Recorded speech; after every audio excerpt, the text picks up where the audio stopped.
ام اور ما.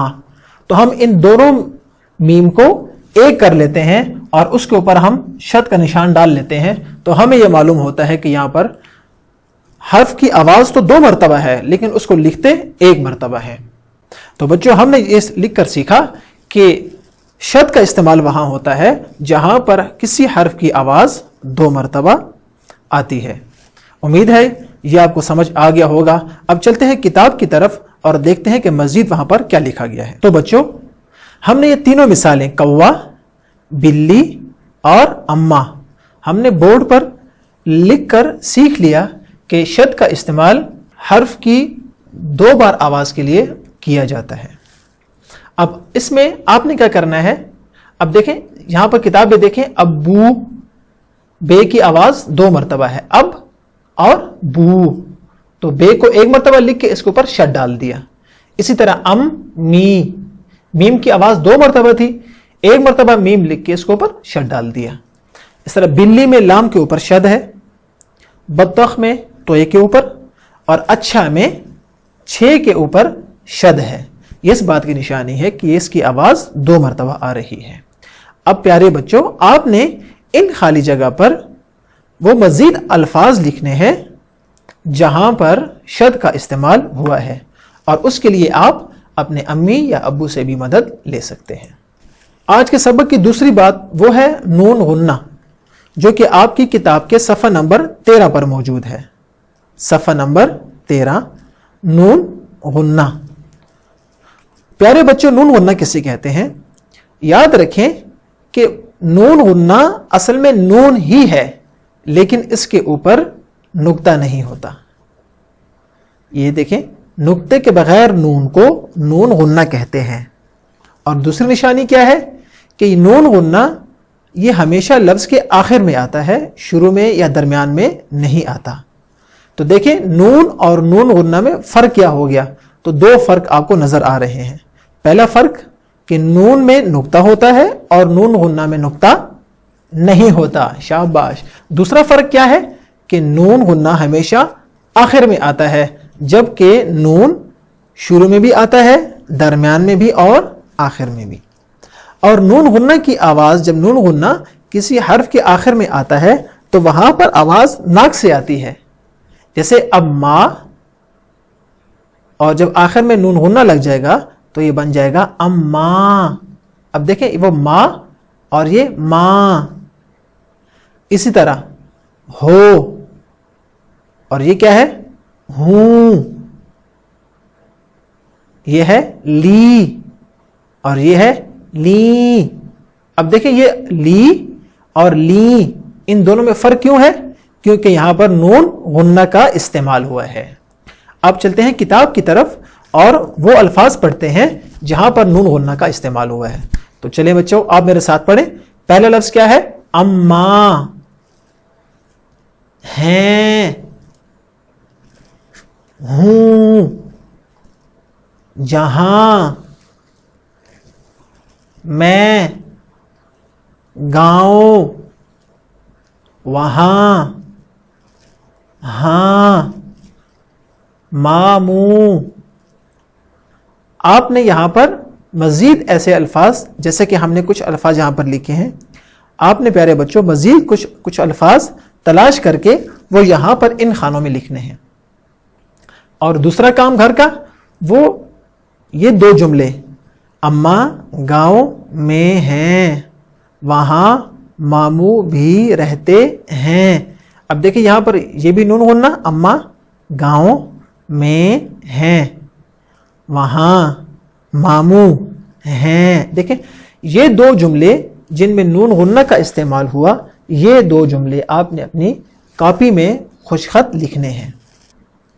جی تو بچوں اب آپ اپنی کتاب سے اپنے ورک بک کی طرف آ جائیں گے اور اپنے ورک بک کا صفحہ نمبر 6 کھولیں گے.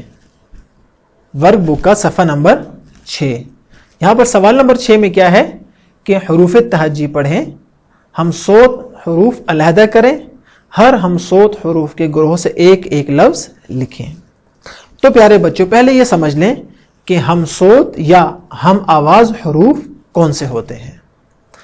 مثال کے طور پر 3 الفاظ یہاں پر انہوں نے لکھے ہیں، ثابت، سبق اور صابن۔ دیکھیں صابن سین صاد، سبق سین اور ثابت سے۔ اب یہ سے، سین اور صاد سے ایک ایک لفظ بنا کر یہاں پر لکھ دیا، اور آپ کو معلوم ہے کہ سے، سین اور صاد یہ ہم صوت حروف یا ہم آواز حروف کہلاتے ہیں۔ اب آپ نے کیا کرنا ہے بچوں؟ اب آپ نے کیا کرنا ہے بچوں کہ سین، سے اور صاد کے علاوہ جو باقی ہم صوت یا ہم آواز حروف ہیں، جیسے ذال، زے، ضاد اور ضوا، یا الف، عین یا تے اور طوے، ان سے یہاں پر ایک ایک حرف بنا کر لکھنا ہے۔ یہ آپ کے گھر کا کام ہے۔ امید ہے کہ ہمارا پہلا لیکچر، جس کے ہم نے 4 حصے پڑھ لیے ہیں حروف تہجی کے بارے میں، وہ آپ کو اچھی طرح سمجھ میں آ گیا ہوگا۔ انشاءاللہ اگلے لیکچر میں ہم سے سٹارٹ کریں گے، اور آپ نے گھر کا کام ضرور کرنا ہے۔ انشاءاللہ اگلے لیکچر میں پھر ملاقات ہوگی۔ السلام علیکم ورحمۃ اللہ وبرکاتہ۔